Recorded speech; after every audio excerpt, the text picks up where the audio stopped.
Lochar was a resting place for the Irish regiments. It was regarded as a comfortable billeting area after the Battle of the Somme. 7 months of recuperating from the Battle of Loos and the Somme was over. The time had come to march by brigade behind battalion pipes and drums to the training area around Turnham. Battle preparations for the new offensive were due to begin.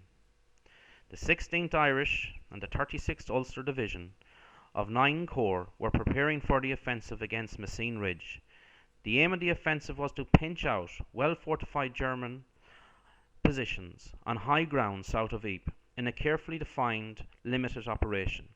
The original was to have been a combined effort between the British and the French. On the 7th of June, General Haig met General Petain at Cassel near Ypres to be told that 2 French divisions had refused to relieve 2 divisions at the front line. Haig believed that the battle for Messines would go ahead. Messines continues the line of the Flemish Heights east of Ypres, held by the Germans since the First Battle of October 1914, southward towards the valley of the Lys, which divides the plains of Belgium from those of France. The attack was to be carried out by General Plummer's Second Army. The attack was to be on a 10-mile front with 1 corps in reserve. The tunnelling had been in planning from early 1916. 21 tunnels were dug under the German lines by miners who joined the army. Over 30,000 miners were used in 3 shifts a day, with the next to rest and delousing took place every 15 days. This was only partially successful. The men lay on their backs, 1 clay kicking, 1 removing, and 1 dragging the bags back to the trolley rail. Each tunnel was filled with over 500 tons of ammonium explosive, much of it sealed into metal containers to protect it from the wet. Mining was one area where the British enjoyed clear ascendancy, but German miners could not be disregarded. The Irish regiments fighting in the battle were divided into the 16th Irish Division and the 36th Ulster Division. It was to be a battle in which the 2 contrasting sides of Irish politics were to fight side by side. The Ulster Protestant and the Southern Nationalist were to fight together for the last time. The 36th Ulsters was on the left of the 16th Irish. Guillemont and Ginchy were the graveyard of the original Irish Brigade. Those who joined up in the first few months of the war never came back. The men fighting now were the new army, all volunteers. The 16th Irish held the Verstraete-Petit-Beau sector. Before the attack, the divisional commander issued an order of the day. The big day is very near.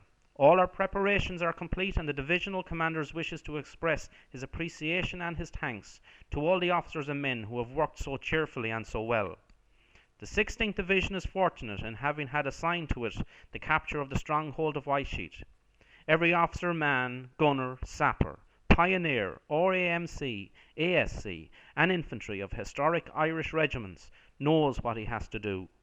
Let all do their best, as they have always, continuing to show the same courage and devotion to duty which has characterized the 16th Irish Division since it landed in France, and it will be our proud privilege to restore to Little Belgium the white village which has been in German hands for nearly 3 years. W.B. Hickey, Major General, commanding the 16th Irish Division. Connaught Rangers buried in this cemetery. And I would say by looking at the visitors book, it's not visited very often. And the big difference between here on the Somme, or coming near the Somme, we're not actually on the Somme yet, we're kind of quite near it, and Ypres is, they're all kind of in one area. Whereas here in the Somme, the cemeteries are spread out over many miles. And some of them are very remote and seldom visited. And I would say this would be one that's seldom visited. I think we're very lucky this morning. If it had been raining, we probably wouldn't have been able to all get here. But you will see that all these Connaught Rangers died on the same day, 20th of November 1917. And most Boyle people are now aware there's a Private Brennan there from Low Parks. He's 33 years of age, killed on the 20th of November. What happened on that day was the British were launching a huge offensive against the Germans at Cambrai, which is south of here. The Connaught Rangers were holding the line just not far from here, maybe about a quarter of a mile in that direction. And they got orders that they had to set up a diversionary attack on a very fortified German position called Tunnel Trench. Tunnel Trench, the German position, was 75 yards from the Connaught Rangers position, so not a long distance. And the officers and men, two companies that were selected to take part in the attack, they really thought it was going to be a suicide attack. But you're talking about November 1917. The war had moved on quite a bit, and there was new tactics being employed. And what they did was, that attack took place early in the morning, about 5:30. It was November, so it would have still been dark. So the British, first of all, set up a very heavy bombardment to blow out the barbed wire in front of the German trenches, which they did successfully. And then they let off smoke. Not gas, smoke. The Germans immediately thought it was gas, put on their helmets. The Connaught Rangers attacked. 75 yards, they got across it very, very quickly. They got into the German trenches. Nobody was more surprised than themselves. Very few casualties, until they came across a German pillbox. And it had a flat roof, and it had machine guns pointing out of it. And these things were hell to take, because you had to take them with a frontal assault and then try and get round them. But what happened here, and according to a description that I came across from an officer that took part in the attack, he led the attack, and his name was Brett. He was from Belfast. But he talks about the attack, and he says that he managed to get one of these men onto the roof of the pillbox. But once that one man got onto the roof of the pillbox, he lay down flat and got grenades and started throwing them into the slits. And that destroyed all resistance in the pillbox. So the Connaught Rangers successfully took this trench. They lost about 10 men in actually taking the trench. As I say, 34 or 37 of them buried here. So what happened was, fine, they took the trench, but then the big difficulty is you have to try and hold it. And the Germans had dug tunnels, communication tunnels, and the job of one of the men that went up with the Connaught Rangers was a Royal Engineers officer, and his job was to place explosives and block off the tunnels so the Germans couldn't get round. Very good idea, except that Royal Engineers officer was carrying his explosives across no man's land. Stray bullet hit him, he was vaporized. So he couldn't block the trenches. So they had to start throwing hand grenades down them to stop the Germans coming back up, but they ran out of hand grenades. So that was where they had the most casualties. They had huge casualties trying to keep the Germans from retaking the trench. But they held on to it anyway. And there was a load of medals handed out that day to Connaught Rangers. The 3 officers that took part in the attack got military crosses. Brett, French, and I can't remember the last. And there was loads of military medals and distinguished conduct medals. 2 distinguished conduct medals handed out to 2 enlisted men. And one of them was a fellow called Private Kieran White, and he was from Banagher in County Offaly. And he got this medal for a very strange thing. The Germans had these stick grenades, a long handle on them with an explosive in the end, very easy to throw. They were locked them into where the Connaught Rangers were holding the trench. Kieran White began to pick them up and throw them back. And then he got really fast and he started catching them as they were coming down and throwing them back. And he did this for about half an hour. I mean, can you imagine, one of them could go off at any second. Yeah. And he wanted a distinguished contribution. I've never been able to find out any more about Kieran White, other than that he was from Banagher in County Offaly, and he was with the 6th Battalion. So, as there's such a huge number of Connaught Rangers here, and they all died in the one day, I just thought it was fitting that we would visit this place, because, as I say, everybody goes to all these big memorial sites and these huge famous cemeteries, and nobody ever visits any of these smaller ones. And I just think it's nice to come here on this lovely sunny morning. Couldn't ask for better weather. And I would ask Joe to read out a few of the names of the lads that are buried here, and if you can, where they're from. Yeah, I have the list here, and I'll just read the first one, the subject one, number 2, and then you can just add the markings. There's only about 6 or 8 that any information, right? Brandish, Lance Corporal, Joseph George, 4776, 6th Battalion Connaught Rangers, 20th of November 1917, age 24, husband of Lizzie Brandish, 34 Harris Street, Freehold, Rochdale. Second one is Brennan. It's marked. And the next page, is anyone just wants to take this, please? Brennan Private J 7523, 6th Battalion Connaught Rangers, 21st November 1917, aged 33. Son of James and Bridget of Low Park, Boyle, County Roscommon. It is possible that there is some relation around that. Anyone that wants to take them, just take this and read it.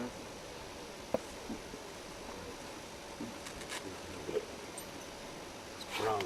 Brown, private, J7145. S, 6th Battalion Connaught Rangers, died 20th of November 1917. No, there's some better ones on the opposite page with more information. Yeah. I have the marking in it.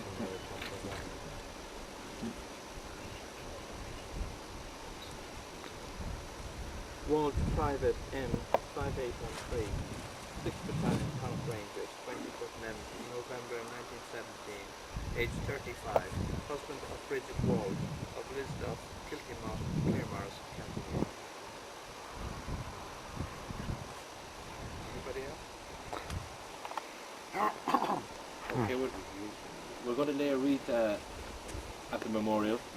Just an interesting thing here. Joe, can you just tell us a little bit about these inscriptions that are at the bottoms? The way I understand is, when the war was over, they tried to put these cemetery together, wrote all the families. They were going to get the standard stuff, the crest and the name, the number. All families are written to, if you want any extra, it would now cost 1 and 3 for 4 words. Now I'm just saying, this family obviously had a few bob, because they have 1, 2, 3, 4, 5, 6, and they have 8 words. And if you want any more than the 4, you have to pay an extra 3 per word or something like that. That's the way it went. Now you see, some of them didn't bother replying. There's another one down here, isn't there? I see another one. There's one here. Shall not grow old as we who are left grow old. That's just another one. They just got the extra little bit. So they kind of personalised the cost. They didn't. They just, if you want to do it, I suppose after losing a father or a son, they had to put another one, more money again. Like, well, that's probably the way they looked at it, you know. Yeah. You notice with a lot of the Irish ones that I've noticed is there's a lot of stuff like religious stuff. In thy sacred heart, sweet Jesus, let him rest in peace. You know, that's obviously a real kind of Catholic prayer, Sacred Heart. And this fella seems to have the family personalised where he was from. The Lord have mercy on his soul, Mayo, Ireland.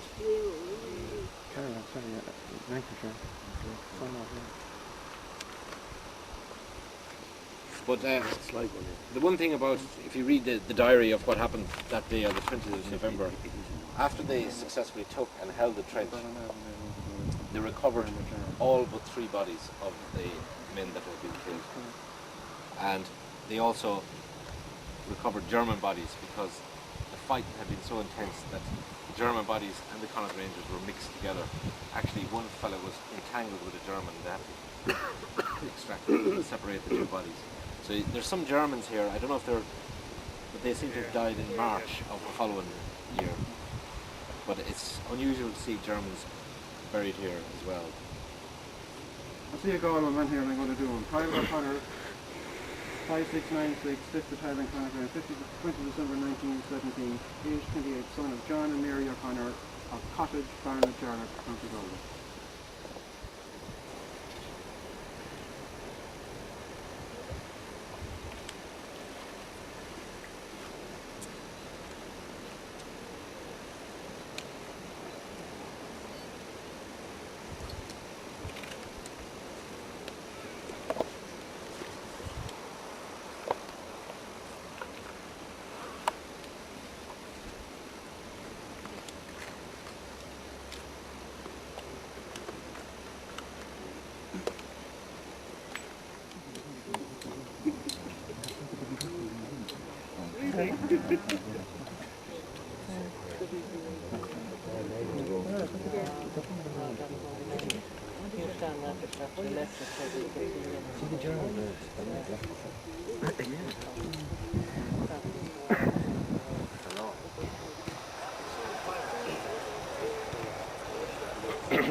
Mm.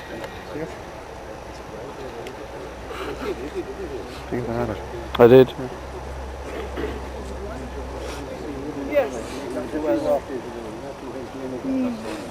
I think it's probably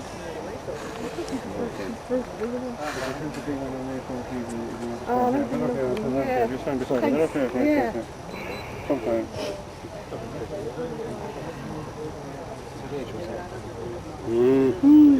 Thanks, Fred. That was lovely.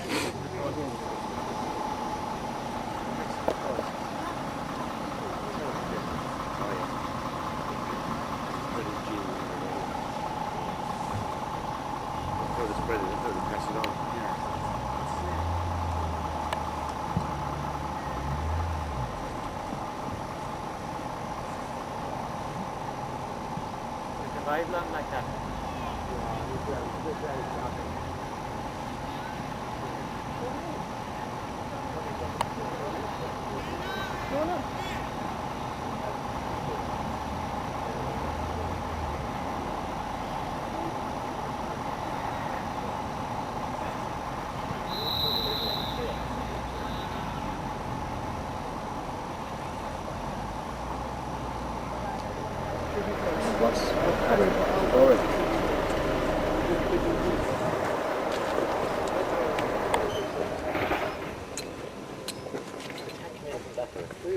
The big things we don't have.